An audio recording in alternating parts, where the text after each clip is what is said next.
పార్టీని బలోపేతం చేసే దిశగా అందరినీ కలుపుకుని సమిష్టిగా ముందుకు వెళ్తామని TPCC general secretary Indrakaran Reddy స్పష్టం చేశారు. నిజామాబాద్ జిల్లాలో కాంగ్రెస్ పార్టీ కార్యాలయంలో సమావేశం ఏర్పాటు చేశారు. తనపై నమ్మకంతో పార్టీ ఇచ్చిన బాధ్యతను తోచా తప్పకుండా పాటిస్తూ పార్టీ విధి విధానాలను కట్టుబడి ఉంటారన్నారు.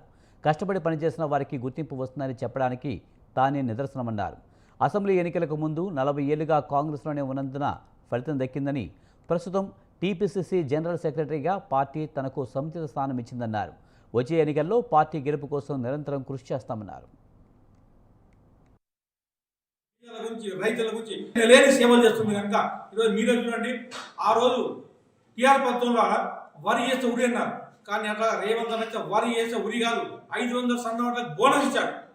అంతేకాకుండా చూడండి, గత 10 సంవత్సరాల బీదలు ఎంతో ఇల్లు కూలిపోయినా, వర్షాలు గుడిసెలు కూలిపోయినా ఎంతో ఇబ్బంది, ఇప్పటి వరకు ఒక ఇల్లు కట్టేయలేదు. 10 సంవత్సరాలు ఏదో 4 కోసం డబ్బులు పెట్టుకున్నది, ఆ ఇల్లు కూడా ఇప్పటిదాకా పోలే. కొన్ని గ్రామాలకు కట్టిన కూలిపోయింది. ఉదాహరణకు మీ తేకల 2 సార్లు మీ ప్రెస్ మీట్ ద్వారా మనం విజిట్ చేశాము. ఆయన ఎవరుండే పరిస్థితుల్లో ఆ ఇంట్లో ఉన్న భయపడే ఇప్పటి రాలా ఇంట్లో. అదే రకంగా ఈరోజు మన కామారెడ్డి రిజర్వ్ అంతా అదే రకం ఉంది. కానీ కాంగ్రెస్ పార్టీ అట్లా కాదు, ప్రతి ఒక్క గుర్తించి బీదర్ని గుర్తించి ప్రతి ఒక్క గ్రామం